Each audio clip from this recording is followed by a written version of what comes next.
So hello mga ka-chillax, welcome to my YouTube channel. So bago pa kayo sa aking YouTube channel, don't forget to like, comment, and subscribe. So ngayon, ang topic natin yun ay Segunda Mano, no? So as you all know, nakakuha tayo ng Segunda Mano. So share ko lang sa inyo yung mga aking mga binili na para sa akin, kaya ng budget, yun muna inuna ko. The usual kasi dati, wala pa masyadong budget, change oil and hindi naman puro manual man kinukuha ko dati. So change oil lang, check ng ilalim, yun lang naman eh. So madalas kasi wala naman nagiging aberya. Pero ngayon, dahil since na nagiging advanced na mga sasakyan ngayon, so ayun, kailangan talaga medyo lalo na to automatic. So ang dami kong kino-consider na palitan, hindi lang yung change oil, di ba? At saka mga pang-ilalim. So share ko lang din diyan yung mga presyo. So ilalagay natin diyan. So pero pa sa change oil, saka unfortunately hindi ka pala makakabili ng oil sa Mitsubishi pag hindi mo doon pinagawa dito sa sa Makati. So naisip ko, kasi gusto ko makita si Autorans, doon ako magpapa-check up kung ano ba, kung maganda ba itong nakuha ko, na ano ba tayo, na bodol. So nabili ko ito, fuel filter, air cleaner, sinama ko na yung cabin filter. Then since na hindi daw to timing belt, timing chain, sabi ko anong belt meron. So sabi niya alternator belt. And parang sinabi rin nung binilang ko nito na manipis na daw yung pads. Hindi ko lang alam kung harap o likod, pero most of the time harapan naman lagi yung medyo manipis eh. So bumili na ako ng front brake pads. So siguro dito pagka tiningnan sa ilalim, makikita natin kung may mga bearing ba o bushing na dapat palitan. So yun, so ngayon papunta na tayo, dito na ako sa Antipolo. So from Makati, winace ko mga 1 hour higit, siguro 1 hour, pero mabagal lang patakbo, mga 1 hour and 20 minutes o 30 minutes. Ayan. So yun, mukhang sinubukan ko itong nabili nating unit, packet tayo Antipolo. Wala naman ako na papansing slide kasi pinatakbo na ito na mabilis eh, mga 120. So okay naman sa traffic, nasubukan ko din nung nag-vlog ako sa Pasig. Yan, malabot din ako ng 2 oras. So nasa traffic eh. So wala, okay naman yung temperature. Ngayon ito, paakyat. So yun. So doon muna tayo, pumokus muna tayo sa mga sa mga dapat palitan pagka Segunda Mano. Then tingnan natin kung naka-jackpot ba tayo. Naka-chillax, paakyat na tayo. Dito na tayo yan na, tayo na sa Antipolo na Arco lang tayo na sa Antipolo. Umaasa ako na sana wala namang major na makita kasi di natin masasabi, di ba? Sana walang tulo. Di na ako humiga doon at inalam ko ano yung dapat palitan. So ito, sapang buho na tayo mga ka-chillax, no? So to, parang nasa looban pala sila. Yan, parang parang probinsya. Alala ko yung probinsya namin dito. So looban siya. Buti na lang nakukuha ng Waze, kaya di na ako nakapag-vlog dun sa main road kasi isang pagkakamali lang, mahirap maligaw. So talagang itong shop ni Idol Autorans nasa looban. Kaya kung hindi kayo familiar, hindi naman ako taga dito, medyo dahan-dahan lang para at least may time yung Waze para mag-read. Kumaliwa sa St. Anthony. Ayan. Tapos kumaliwa sa Ascension Road. Ayan, narinig niyo, di ba? St. Anthony, then Ascension Road. Ayan, so tingnan natin anong diagnosis ni Sir dito. Maganda dito kasi private na private. Ayan. So nandito pala. Nakapit ka na sa iyong destinasyon. So yun.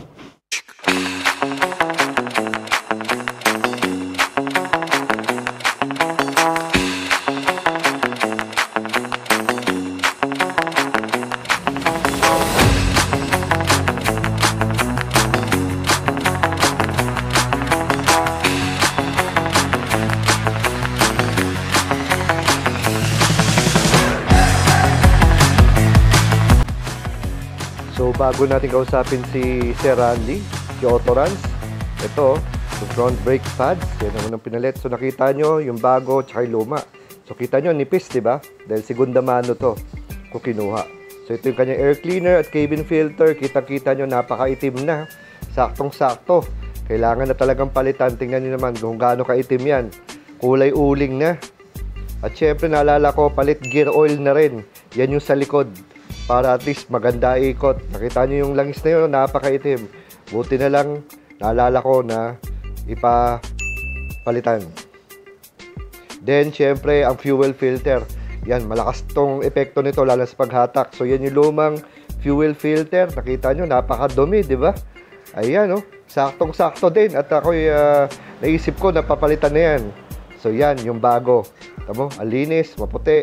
And sana, kahit papano, makatulong din ito para lalong gumanda ang takbo ng aking segunda manong nabiling Montero 2016. So, yon. So, at least na-share ko sa inyo. Maya-maya lang, interviewin na natin si Sir Autorans. Let's go! So yun mga ka-chillax, eksakto-eksakto, nandito na ako sa Autorans, oh. Tsaka ano, tama-tama, no? Marami akong pinagawa dito, pero importante, at last, may interview ko, yung idol ko, si Sir Autorans. Magkano binayad mo? Dami daw pinagawa. Ang dami kong pinagawa, pero nagulat ako kasi medyo madami pang natira, kaya tuwan-tuwa ako. Na dami pang natira talaga, hindi ko ano tawag mo? Ano intro mo? Kachillax. Kachillax. Kachillax. So yan, tawag natin mga viewers namin.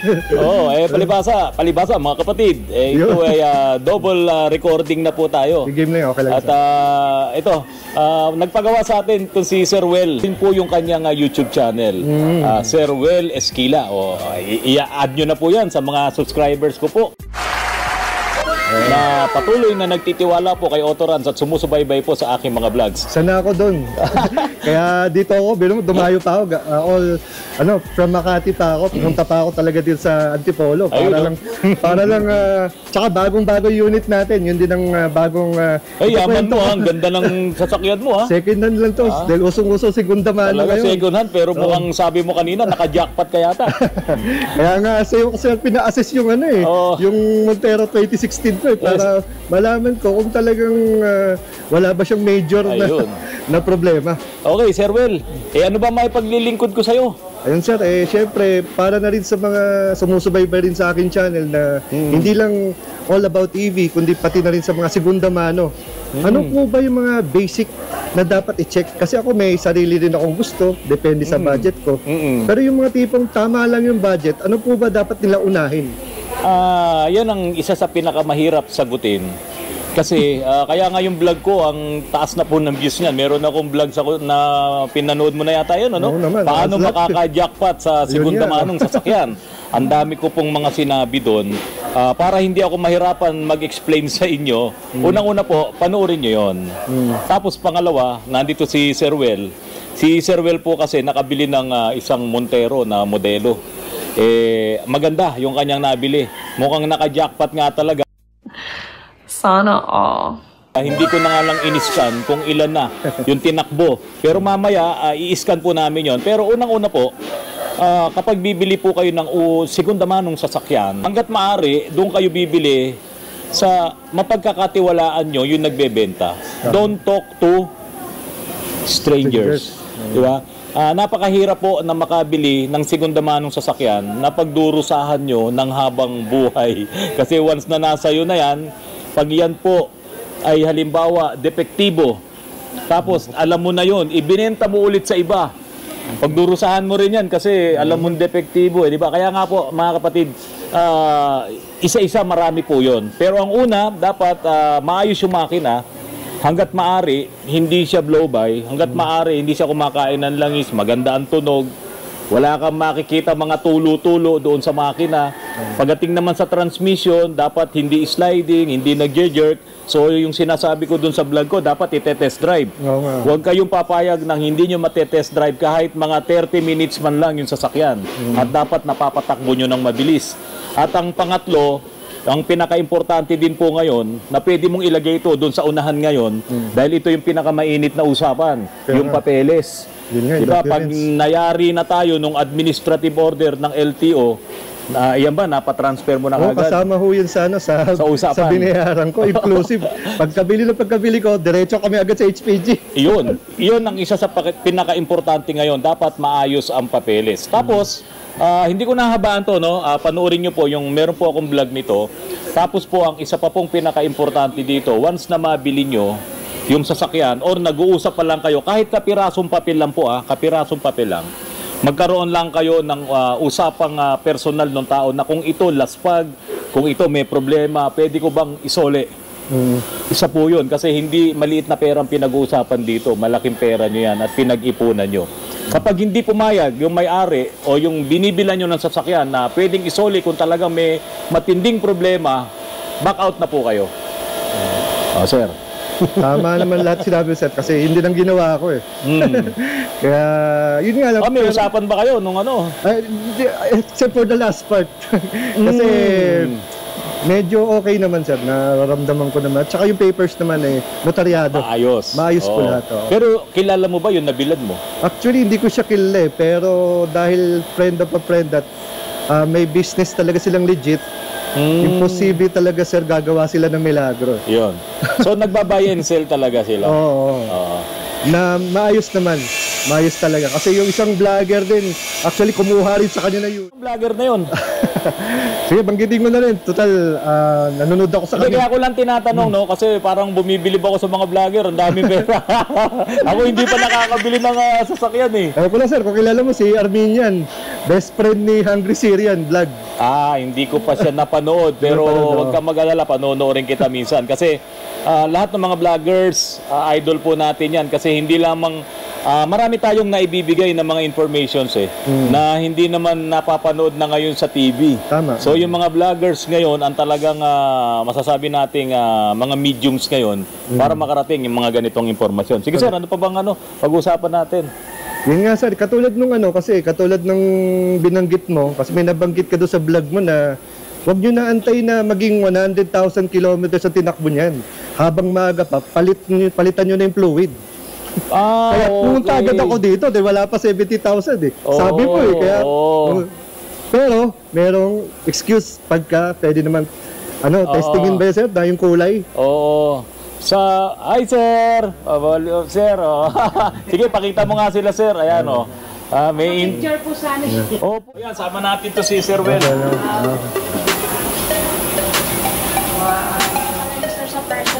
Thank you. Bigyan ng discount na malaki. Ayan, may naitanong ka kanina yung tungkol sa automatic transmission. Yun na, sir. Yung bago mag-100, wag mo nang hintayin. Alam mo, Brad, Sir Will, yung bagay na yon dapat alam yan ng lahat ng may sasakyan. Kasi doon sa inyong manual, doon sa owner's manual, o mismo doon sa service manual ng mga technician ng kasa, pagdating ng 40,000, nandoon yung letter I, inspection, or replace. Kaya po kung halimbawa umabot ng 40, kaya nga 100,000 kilometers yung service warranty mo Diba ko, first 100,000 or 3 years, whichever comes first doon. So doon sa first 40,000, i-check talaga nila yan kung maganda pa ang fluid mo or hindi. Diba? So kung sunog or hindi, kaya nakalagay doon letter I or replace. Nandun yun sa service doon mismo sa manual na ginagamit nila. Paano kung doon pa lang sa 40,000 sunog na yan? At hindi ka na nagkakasa. Hindi ka nagkakasa. Hindi mo dinadala sa kasa kasi namamahalang ka.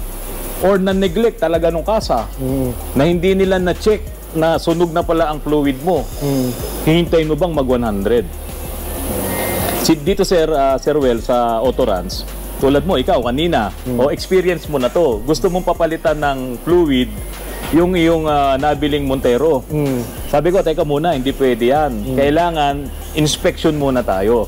Kahit naman umabot na yan ng 80,000, kung maganda naman yung fluid mo, at wala ka namang nararamdamang kakaiba, hindi ko rin yan papalitan. Pero kung i-insist mo, ano ang gagawin natin?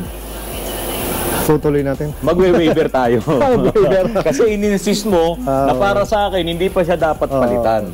Tandaan nyo po, doon sa mga sasakyan nyo, kahit 20,000 yan, kahit 5,000 lang yan, kayo mismo ang gumagamit ng sasakyan, kayo ang may hawak ng manibela. Alam nyo kung paano nagtrabaho yung sasakyan nyo. Alam mo kung paano siya nagpaakyat-akyat sa bundok, gaano kadami yung laman, habang humihila ng matindi yung makina mo, habang gumagana yan, kung yan ay automatic transmission, nag-overheat ang yung ATF. At kapag ka na matindi ang overheat niyan, pwedeng masunog ang inyong fluid kahit 5,000 kilometers lang tinakbo niyan. Pero sino nakakaalam nun kung yan ay nag-overheat? Yung driver. Yung driver. Paano kung pinahiram mo lang? Ayun lang. Di ba? Ginagawa mo. So, yan yung mga nangyayari na kaya kailangan nyo ng mga mekaniko na mapagkakatiwalaan nyo, dalhin nyo sa shop. Sir, paki-check mo lang. Baka mamaya nasunog na fluid ko. Kung maganda naman ang fluid, edi okay lang. Di ba? At least safe yung iyong transmission. Sa'yo ba, sir, pinayagan ba natin na ano? Hindi. Kasi alam ko naman pag yung color hindi naman parang coffee ko brown o basta medyo pinkish pa siya, maganda pa yung pagkaano. Alam ko, at saka maganda naman yung wala naman problema yung yung nararamdaman ko sa automatic transmission ko Kahit nga dark red yan Huwag lang talagang sunog Huwag lang okay sunog, pa yun. yung parang medyo blackish na. Ang ganda nung sombrero mo So yun po yun, Sir Well. Ayun. So yun naman alas laman lahat ng pina-check ko, tama naman din yung mga hula ko. Palito ko sir ng air cleaner, fuel filter, cabin filter. lahat maitim. Maitim lahat, no? Lahat. Kasi dito ko talaga unang dinala Ilan ang tinakbo niyan, sir? Ayun dun sa gauge niya, 69,000 plus. 69. Oo, yung Estrada na yan 23,000 kilometers lang yan Maitim lahat Maitim lahat. Nagtututong yung kanyang intake manifold Oo. So ibig sabihin, pwedeng nagtututong din yun sa'yo. Di ba? Ganun lang naman yan. Ay, sunod ko palang tanong sir, yung kailan pala ako, ano bang ideal? Depende pa sa paggamit, yung EGR manifold cleaning o kaya turbo, sama na natin. Hindi, tulad nga nung sinabi ko sa iyo, sir, meron na akong video nito. 23,000 kilometers ang tinakbo niyan, pero nagtututong yan sa dami ng suit. Ngayon sa'yo, ilan ang tinakbo? 69. O di nakadalawang doble na yon. So possible, ganun na rin yan, madumi na rin. May ano ba sir, yung katulad yan, kung magdumi siya, may epekto ba? Kasi ngayon, sa akin, smooth siya, wala akong nararamdaman. Pagka katulad niya, nagtututong na. Anong epekto nun sa pagdadrive? Hindi, unang-una, may bawas na rin yung pasok ng hangin sa loob. Tapos, magkakaroon ka na rin eventually ng black smoke sa exhaust mo. And then, yung soot na yon, hahalo din sa oil mo yun kaya mangyayari na halo sa oil mo yun, di siyempre, yung mga soot na yon or parang mga particulate matters, pati yung mga carbon na yon, para yung parang grinding compound. Na kapag yun humalo sa langis mo, parang ginagrind yung mga piston at cylinder mo. Kaya mabilis mag-blow by. So, iwasan nyo na madumi palagi ang inyong intake manifold kasi mas mapapabilis ang blow-by ng inyong engine. Pero kadalasan nasa mga EGR yan. Pero kung walang EGR ang inyong engine, halos wala kang iintindihin doon. O yung sa'yo may EGR yan. EGR. So siguro, yun siguro yung next project ko sir. Pag-ipon magkano ba abutin? Depende kasi yan sa engine. Sa engine ko sir. Sa engine mo, daming kakalasin Naku po. Sa shop kasi ganito, kaya yung ibang mga kaibigan nating mga mekaniko, minsan nahihirapan sila magpresyo. Sabi ko, ang gawin mo na lang, kung ilan yung tinanggal mo, halimbawa, doon sa injector, nagpalit ka ng injector, di ba? Pag nagpalit ka ng injector, may labor yon. O kung tinanggal mo yon, may labor yon kasi babalik mo din yun So ganun yun, kung ilan yung tinanggal mo ng mga parts, may labor yon, may labor charge yon, i-charge mo yon. Ganun ang mangyayari. Plus yung cleaning mo doon sa mga parts na dapat i-cleaning. Ano ba ang niyan? Di ba kasi parang yan sir, di ba? Para mas maganda, parang set siya. Hindi pwedeng ito lang, Oo. Kailangan buo yun. So ano yung particular dun sa EGR na yun? Tatlo ba yun? Tatlo? O apat? Hindi, sa EGR, depende sa makina, May mga makina talagang pagbukas mo pa lang, tulad ng mga Isuzu na yan, sobrang dumi, pati doon sa mga barbula, doon sa mga rocker arms. So sinasama ko sa nililinis yan. Ngayon, EGR, intake manifold, Tapos, syempre, magbubukas ka rin naman ng cylinder head cover. Makikita mo kung marumi yun. So, 3 na yun. Oo. Ngayon, yung turbo, yan yung pinakalas na pakikialaman ko. Oo. Kung hindi naman marumi ang turbo mo, hindi ko yan basta-basta bubuksan. Makikita naman yun, sir, pagka tinanggal mo yung 3 components na yun. Masisilip pa siya, kailangan tanggalin din yun. Kapag ka grabe yung dumi, doon sa intake manifold saka sa EGR, possible marumi rin turbo. Marumi na yun. Okay. Pero kung hindi naman grabe ang dumi, hindi ko muna pinapakialaman si turbo. Ayan. Ayan. Para hindi rin lumaki ang gastos ng Oo nga, customer. parang habang sinasabi mo sa akin yung mga major components parang ina-add ko na naman yung dapat ko ipunin. Oo. Oo. Sa akin naman, kasi ako talaga, gusto ko yung sasakyan talaga, parang alaga ako talaga, gusto ko talagang maging safe siya. Kasi syempre, kasama yung pamilya mo, kasama yung mga kaibigan mo, at lagi-lagi mo kasama yung sasakyan kahit saan Kaya nga, pangalawang asawa daw yan Sabi nga nila. Sabi nga nila, no? Kaya yun, ayun, maraming salamat sir at maraming natutunan, lalo na ako, tsaka lalo na siguro yung aking mga kachilaks na nanonood din sa akin, sa atin. Kasi nga, maraming mga tanong na minsan, ang hirap parang hindi na-explain na maayos, yung tipong simpleng explanation lang. Oo. Siyempre, iba, masyadong technical, so, mali ba nila kung ano yun? Basta ako, yung the usual, the basics, pero yung nga, since na medyo high-tech ng technology ngayon Ayun nga, dahil sa sinabi mong high-tech, itong si Sir Will, one step higher to Kung tutusin, yung mga binablog nito, halos lahat, electric vehicle. Ako, huminto ako sa pagbablog ng electric vehicle, kasi nga, mas marami yung nangangailangan ng tulong na nitong mga internal combustion engine. Since si Sir Will, nagbablog siya ng electric vehicle, one step higher, masyadong technical, yun ngayon ang problema natin, Sir Will. Kasi yung sasakyan mo, mix yan ng electronic, tapos mechanical, pero itong electric vehicle, computer, electronics, at portion mechanical sa mga suspensions. Ngayon, Sir Will, balita ko, magkaibigan, yung kaibigan ko, kaibigan mo rin. Oo nga Di ba? Yung ano ba yung binablog mong mga sasakyan? Naku, ang dami halos lahat na ng brand na vlog ko na Yung Moretti, di ba binablog mo oo yun? naman, syempre, shoutout Sir Johnny. Sir Johnny, mga kapatid, abangan nyo po, ako po kasi ay pahihiramin ng isang unit ng electric vehicle ni Sir Gianni Chutrani. Yun. Ngayon, ina-arrange pa namin yan at ang gusto ko nga sana makarating sa Baguio City, yung ipapahiram niyang sasakyan. Kaya once na pahiramin ako ni Sir Gianni ng isang electric vehicle, dadalin ko yan sa Baguio City na para bang ang dating lang sa akin ay bumili ako ng isang sasakyan na hindi ko alam ang aking gagawin. So pagdating ko sa NLEX, kung maubusan ako ng karga ng baterya doon, bahala na ako doon. So ganun po ang gagawin nating pagbablog dito para yung may mga anxiety, yung mga may range anxiety, na ayaw nilang bilhin yung sasakyan na to, yun ang itatry natin, para tayong reality game, parang reality TV.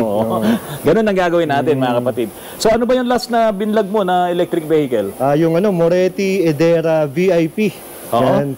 Kasi meron ako na vlog, Moretti Edera, yung parang version 1 nila. Pero ngayon, ginawa na nilang much improved kasi VIP edition. Kasi yun dati, parang considered as slow vehicles. Ngayon, ito ay expressway legal na. Okay. So yun, Sir Will, pagka meron kang mga kailangan pang itanong, punta ka lang dito, i-vlog natin kasi marami pa. Doon sa sasakyan mo, parang yan yung Pajero na CK Oo nga. Yung engine mo, lahat nandun. Correct. Medyo maselan yan. So napakadaming sensors niyan na dapat mong ingatan. Ngayon, doon sa, sabi mo kanina, cleaning na intake manifold, maraming pwedeng dumumi na sensors na pwedeng maapektuhan pag pinabayaan nyo, tulad ng map sensor, pati yung camshaft positioning sensor. Ang dami ng mga sensors na yan na kapag pinabayaan mong madumi ang yung intake manifold, magkakaroon ka ng problema. Sige, yun ang aking next project, sir. Kaya babalik ako dito at siguro pagka nalinis yun, another vlog na naman tayo. Bakit hindi natin kausapin si Sir Gianni? Sir Gianni, bakit hindi mo kami pahiramin ng 2 unit at pumunta kami sa Baguio City? Tama. Di ba? Mukhang nag-ano pa ito karamay sa Pahiramin mo kami ng 2 unit, pupunta kami sa Baguio City dahil malamig doon. Titignan ko kung yung Moretti, kapag ka malamig ang panahon, ay pwede. Oo. Di ba? Sir Johnny, payag ka? Game, Sir Johnny. Inanda ko na po yung yung mga papeles kasi kailangan daw ng proof of billing at yung ID ko. So, sabi ni Miss Yanen yata yun, Miss Yanen, Miss Yanen, hintayin niyo po next week papadala ko na po sa inyo. Yan, ayos na ayos, sir. So, sir, so okay na. Okay na. Akala ko marami kang itatanong. Tatatlo lang yata yung mga tinanong po. Pero mahaba sanang sagot doon. Pero hindi kakayanin ng oras natin. Tama. So yun mga kachilak, sana may natutunan kayo. Ayan, tama. Dito na si Sir Otoran sa harap ko. At siguro sa sunod na balik ko, comment down below kung meron kayong mga tanong na gusto nyo nahihiya kayong sabihin. Sabihin nyo sa akin, alam nyo naman, napaka-basic natin sa ating channel. So again, Sir Otoran, maraming salamat, sir. Mag-subscribe po kayo sa kanyang YouTube channel, Well Esquila. Yun. Ayan. At syempre, huwag niyo pong kalimutan, kung bago lang din po kayo dito sa aking channel, sa Otorans, huwag niyo pong kalimutan na i-likes, i-share at i-subscribe. Ito pong Otorans na lagi niyo pong napapanood. Yan. Mga kapatid, Yun. bye-bye! Relax, no? So ito, pauwi na ako. So nakita nyo naman yung konting usap namin ni Sir Randy, si Otorans. So babalik ako doon. Siguro next step ko yung magpa-EGR manifold cleaning. Kasi alam ko naman na talagang dahil sa kakapanood ko ng mga cleaning niyan, malamang sa 68,000 na to, marami na rin naiipon na mga dirt doon. So syempre ayoko maapektuhan yung mga yung mga sensors, di ba? Nakakatakot. Yun nga lang, share ko lang din, syempre yung magpapagawa tayo ng katulad nito, wala namang problema. Ako na mismo yung nagpa-PMS. I mean, palit fuel filter, air cleaner, makita nyo naman kung gaano kadumi, di ba? Tapos yung preno, eksakto. So wala pa dyan mga kachilax yung sa likod. So ngayon ko lang din nalaman na yung sa likod pala, 2 preno, may brake pad na, may brake shoe pa. Kasi alam ko sa high-is, parang brake shoe lang yata eh. So ewan ko, siguro dahil automatic to, ewan ko. So comment down below lang mga kachilax kasi wala naman ako idea. First time ko nagkaroon ng Mitsubishi. So yun, tapos sana makauwi tayo ng maayos. Dito pa ako trap na ako dito, sigurado traffic. E. Rodriguez pa lang ako pa Makati. 1 hour and 40 minutes bago makauwi. Ito gapang So kahit kailan talaga, itong lugar na to gapang talaga. So yun, sana walang, syempre pag nagpapalinis ka, minsan inaabot sa'yo, minsan baka biglang may umilaw, sana wala. Kasi nga, first time ko to nilayo ng ganito kalayo. Sana nagustuhan nyo ating munting vlog dito sa ating bagong unit. Hindi man bago, itong ating segunda mano unit na napili ko ipalit sa aking Hiace 2018. So till here, this is Well Esquila. Ride safe and God bless.